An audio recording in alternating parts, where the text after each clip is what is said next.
Limbilobe, on dira, ça y est, le président, le général président a finalement prêté serment devant la Cour constitutionnelle du Gabon. Un événement très coureux. Ma préoccupation est celle de savoir de manière générale, lorsque vous regardez cette situation au Gabon, comment entrevoyez-vous le magistère du président Oligui Nguema? Je pense que il est très insensé qu'un putschiste prête serment. Ah bon? Parce que il vient de violer un serment. Quand quelqu'un fait un coup d'État, il viole un principe constitutionnel de la démocratie. Et je pense que le Gabon était mal en bon en train de s'installer dans la culture démocratique, même si M. Bongo était en train de perturber cette évolution en s'accrochant au pouvoir d'une manière éhontée par des méthodes non constitutionnelles, parce que la fraude électorale n'est pas constitutionnelle. Alors, lorsque vous faites un coup d'État, vous prenez le pouvoir, restez au pouvoir. Qu'est-ce que vous avez à appeler les institutions démocratiques à venir vous donner une fonction? Avoir un caractère. Qu'est-ce que ça fait? À quoi sert cette prestation de serment si un autre militaire peut aussi violer tout ça? Lui, il a violé tout ça. Il a refusé de respecter la Constitution pour venir ensuite prendre la parole, mettre la main en l'air pour prêter ou s'engager à rester fidèle à la lettre, à l'esprit, la Constitution, les institutions. Non, un putschiste il a pris le pouvoir, qu'il reste au pouvoir. Le jour où il ira recevoir le pouvoir des mains du peuple, à ce moment-là, une prestation de serment devant le Conseil constitutionnel et les autres corps constitués, à mon sens, aura une signification logique. Parce que je vois, vous insistez sur un mot. Est-ce qu'on doit continuer à l'appeler ainsi ou alors les choses ont évolué? Vous insistez en martelant un putschiste. Je martèle qu'il est un putschiste. Est-ce que le fait qu'il prête serment l'a rendu élu? Il a des suffrages qu'il peut présenter. D'accord. Il y avait une élection qui s'est déroulée. Il a estimé qu'il y a une fraude électorale. C'est pour ça qu'il renverse M. Bongo qui était en train de vouloir frauder. Je croyais qu'en patriote normal et en quelqu'un qui respecte le sens intellectuel des institutions, il allait tout simplement proclamer les vrais résultats qui donnaient M. Ondo Ossa vainqueur. Il ne l'a pas fait. Il a choisi lui-même de prendre le pouvoir que personne ne lui a donné. Il est donc quelqu'un qui ne croit pas que le pouvoir appartient au peuple.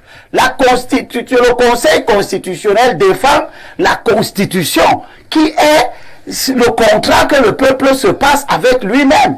Donc si lui viole tout ça, pourquoi il appelle le peuple pour assister à une prestation de serment? Je considère que c'est un théâtre de mauvais goût. Il a lieu en Afrique, ça nous désole. Je suis de ceux qui pensent, enfin, que nous devons faire très attention, surtout nous de l'opposition, à croire qu'il y a des coups d'État qui sont bons. Il n'y a pas de bons coups d'État. Et d'ailleurs, l'histoire des coups d'État en Afrique montre que lorsqu'ils se sont produits, ils n'ont pas permis à l'opposition d'arriver au pouvoir. Merci bien. On passe la parole au professeur Mathias Eric Ouanangeni. Professeur, Limbilobe l'a fait constater tout à l'heure.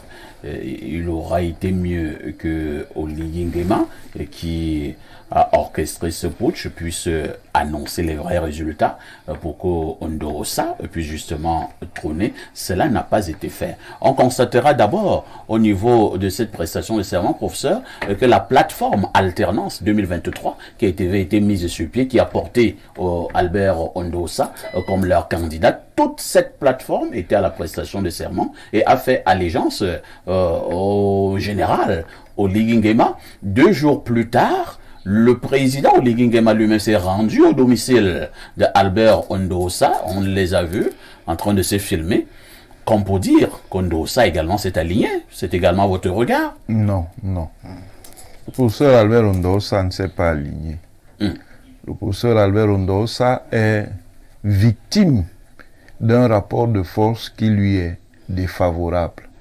Pourquoi le rapport de force lui est défavorable?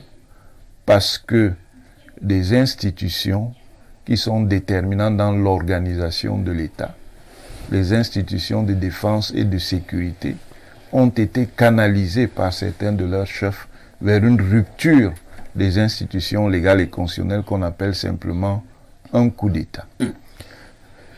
Et là, M. Elimbi Lobé a tout à fait raison quand il dit que si le prétexte pour légitimer ou justifier le putsch, c'est que le processus électoral a été détourné, la logique, si on est dans une logique républicaine substantielle, véritable, c'est que celui qui prend la responsabilité de mettre un terme au processus électoral, ce qu'il n'est pas habilité à faire du point de vue légal et constitutionnel, qu'il remette le pouvoir aux institutions chargées de proclamer le verdict de façon à ce que le processus électoral soit restauré dans son intégrité et sa vérité.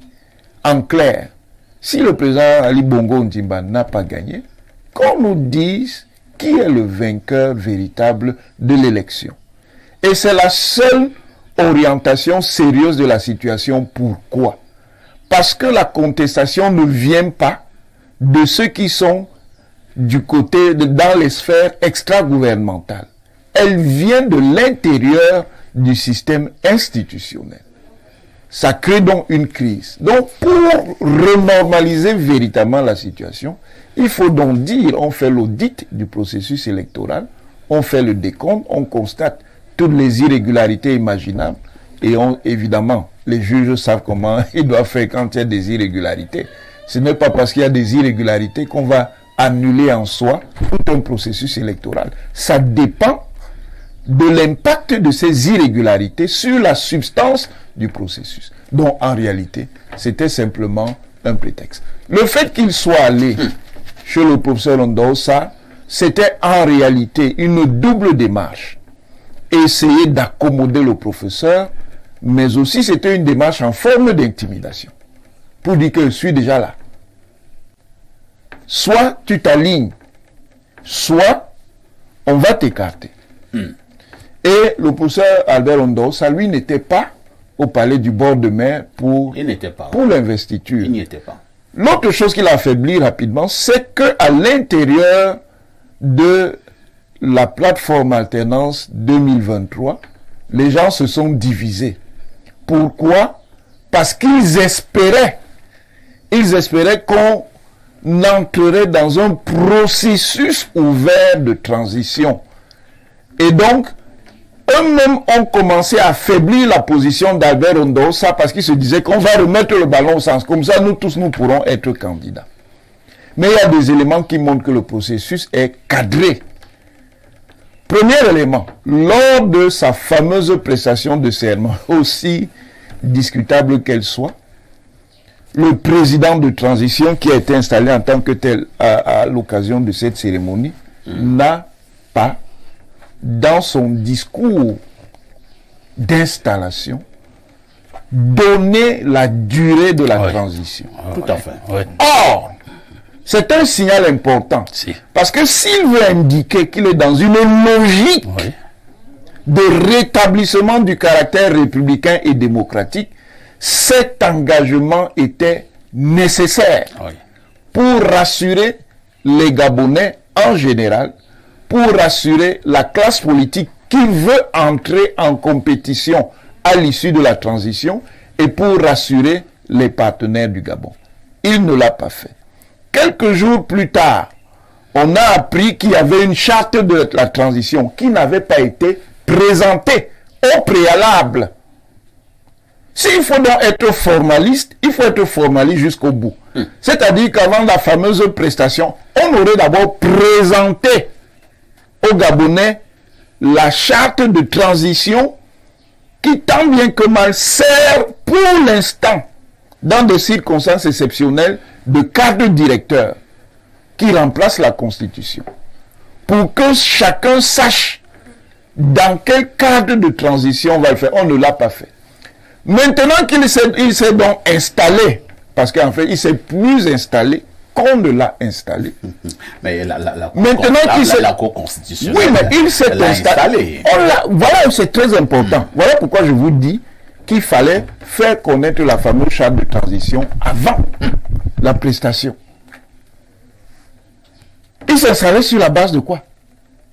Donc, il s'est installé. Il s'est installé. Il s'est installé. Plus qu'on ne l'a installé.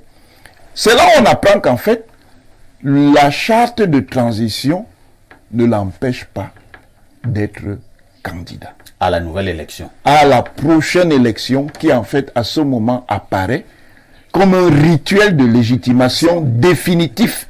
Ouais. Donc, ceux qui dansaient... Vous voulez faire comprendre, c'est un processus qui est mis sur pied. Mais bien sûr. Ceux qui dansaient, ils vont donc maintenant commencer, ils vont revenir à la lucidité de la situation. Et qu'est-ce que la situation permet de constater? On chutera par là. La situation... On terminera par là. On terminera. Moi, je ne chute pas.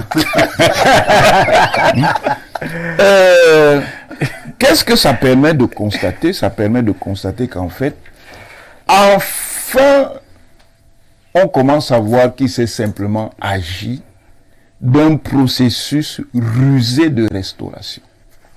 Ça veut dire que le système se fait à lui-même un coup d'État pour continuer et intercepte. On sait qu'il a intercepté parce que c'est lui-même qui a dit. Parce que quand il y a souvent des contestations, ça vient de l'extérieur du système. Mais maintenant que des gens du système ont dit que le processus était faussé, ça veut dire que c'est le système lui-même qui a dit. L'élection est annulée. L'élection est annulée. En fait, c'est un coup d'État. Très bien.